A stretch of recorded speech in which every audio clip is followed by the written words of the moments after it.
Hello दोस्तों, आज की इस कहानी में आप सभी का स्वागत है। इस कहानी में मैं एक लड़के का रोल निभा रही हूँ। मेरा नाम अजय है। मैं एक आईटी कंपनी में बहुत अच्छी सैलरी पर नौकरी करता हूँ। जब मैं स्कूल में था तब 10वीं क्लास में मेरे स्कूल में एक लड़की थी जिसका नाम था चंचल। चंचल मेरी स्कूल में सबसे अच्छी दोस्त थी। हम दोनों एक दूसरे से हर बात शेयर करते थे और पढ़ाई में भी एक दूसरे की बहुत मदद करते थे। चंचल बहुत सुंदर लड़की थी और स्वभाव की बहुत ही अच्छी और सरल। वह बाकी लड़कियों की तरह फैशनेबल नहीं थी। बहुत ही सिंपल लड़की थी, इसलिए वह मुझे बहुत पसंद थी।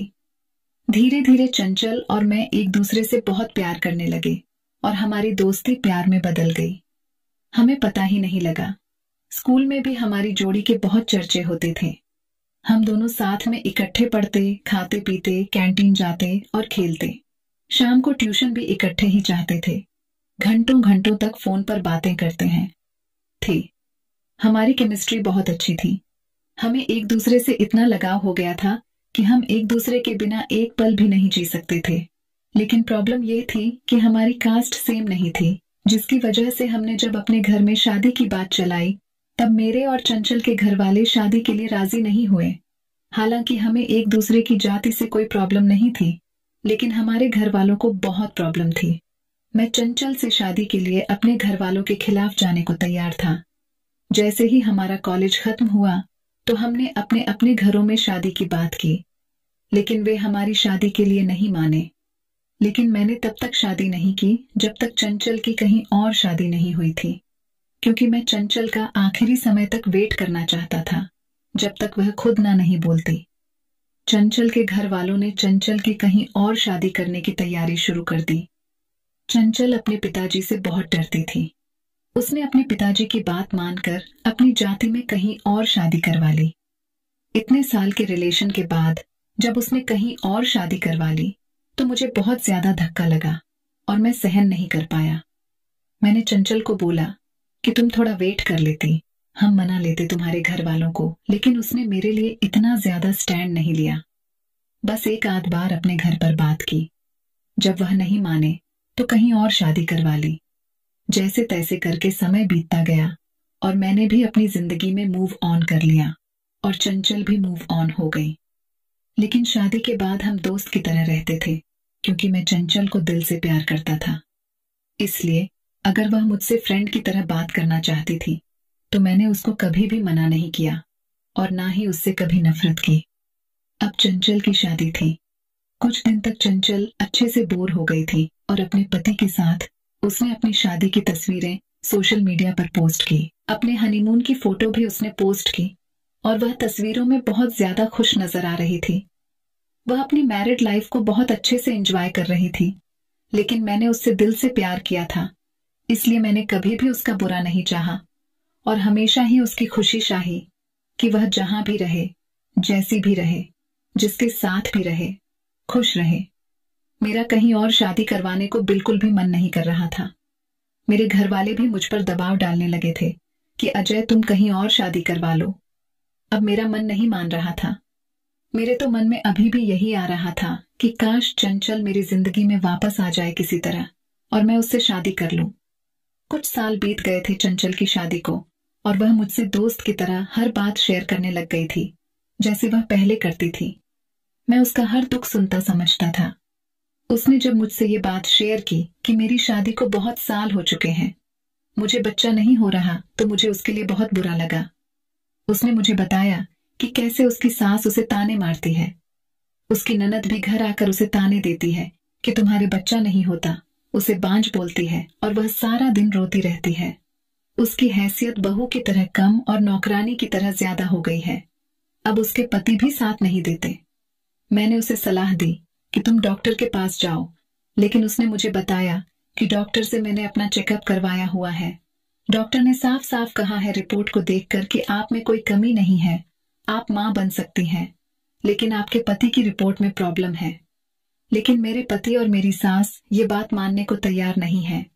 उनमें बहुत बड़ी ईगो है कि लड़के में कभी कोई प्रॉब्लम नहीं हो सकती। मैंने उन्हें बहुत समझाने की कोशिश की, लेकिन उनकी ईगो इस बात को उन्हें मानने ही नहीं दे रही। मैं बहुत परेशान हूं। क्या करूं? मुझे कहीं ना कहीं यह उम्मीद जाग रही थी कि शायद चंचल मेरे पास वापस आना चाहती है और मैं उससे शादी कर लूंगा। लेकिन उसकी जिंदगी इस तरह से खराब होते देख मुझे भी बहुत दुख लग रहा था। लेकिन मैं नहीं जानता था कि चंचल के मन में क्या है, वह मेरे पास वापस आना चाहती है या नहीं। इसलिए मैंने उससे ऐसा कुछ भी नहीं कहा जिससे उसकी आत्मा को ठेस पहुंचे। एक दिन चंचल ने मुझे मिलने के लिए बुला लिया। उसने कहा कि मैं तुमसे मिलना चाहती हूँ अजय, मैं बहुत परेशान हूँ, हम मिलकर बात करें। मैं बहुत खुश था। मैंने उसे हाँ बोल दी और मैंने कहा हम पार्क में मिलते हैं। लेकिन उसने मुझे कहा कि हम पार्क में नहीं मिलेंगे, मैं तुमसे अकेले में शांत जगह पर मिलना चाहता हूं। अब मैं यही सोच रहा था कि वह इतनी परेशान है। शायद वह एकांत, एक अकेलापन चाहती है जहां कोई शोर शराबा ना हो और वह तो शांति से मुझसे बात कर पाए और अपनी परेशानी को हल कर पाए। इसलिए मैंने उसे कह दिया कि चलो ठीक है, तुम जहां बोलोगे हम वहीं मिलेंगे, क्योंकि मैंने उसे कभी भी गलत नजर से नहीं देखा था, न ही उसके साथ कभी गलत हरकत करने के बारे में सोचा भी था। उसने जब मुझे बोला कि हम होटल में मिलेंगे तो मुझे बहुत अजीब लग रहा था। लेकिन मैंने कभी भी चंचल की नीयत पर शक नहीं किया था और न ही मेरी नीयत इतनी गंदी थी जो मैंने कभी चंचल को गलत नजर से देखा हो। और अब जब मेरी उससे शादी ही नहीं हो पाई थी तो मैं कभी भी सोच नहीं सकता था कि ऐसा कुछ हमारे साथ हो। लेकिन जैसा भी उसने कहा, मैं उसकी बात मानकर होटल में उनसे मिलने चला गया। चंचल और मैं होटल पहुंची, अपनी पहचान पत्र दिया और रूम ले लिया। रूम में जाते ही मैंने उसे देखा। मैंने उसे कहा कि हाँ बोलो, अब तुम्हें क्या परेशानी है। लेकिन रूम में जाते ही मैंने देखा वह देखकर मैं चौंक गया। चंचल के हाव भाव ही बदल गए। उसने कहा कि अजय, तुम हमेशा से मेरे साथ क्रिकेट खेलना चाहते थे ना, लो आज तुम्हारी ख्वाहिश पूरी हो गई। तुम मुझसे प्यार करते थे और मुझसे शादी करना चाहते थे। आज मैं तुम्हारी ख्वाहिश पूरी करती हूँ, क्योंकि इससे शायद मेरा भी बांझपन दूर हो सके और मुझे भी एक बच्चा हो जाए। जब उसने ऐसी बात बोली तो मैंने चंचल के मुंह पर थप्पड़ मार दिया और उसे बोल दिया कि मैं जिंदगी में कभी भी सोच नहीं सकता था कि तुम इतनी गंदी सोच रख सकती हो। चंचल, मैंने तुम्हें कभी भी उस नजर से प्यार नहीं किया था। मैंने ये नहीं सोचा था कि शादी नहीं भी हुई तो मैं यह काम कर लूंगा। मैंने तुम्हें सच्चे दिल से प्यार किया था। ऐसा कुछ भी करना था तो मैं सिर्फ शादी के बाद ही तुम्हारे साथ सोच सकता था, और तुम इतनी गंदी सोच रखती हो मेरे बारे में। मुझे इस बात का कभी विश्वास नहीं था। और तुम अपने पति को धोखा देने के बारे में कैसे सोच सकती हो कि तुम मेरे साथ बच्चा कर सकती हो और उसे कह दोगी कि यह बच्चा तुम्हारा है। इतना बड़ा पाप करने के बारे में तुम कैसे सोच सकती हो?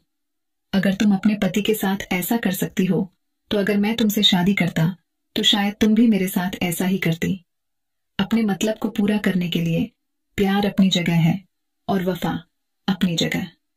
मैं तुम्हें इस बात के लिए कभी भी माफ नहीं कर सकता।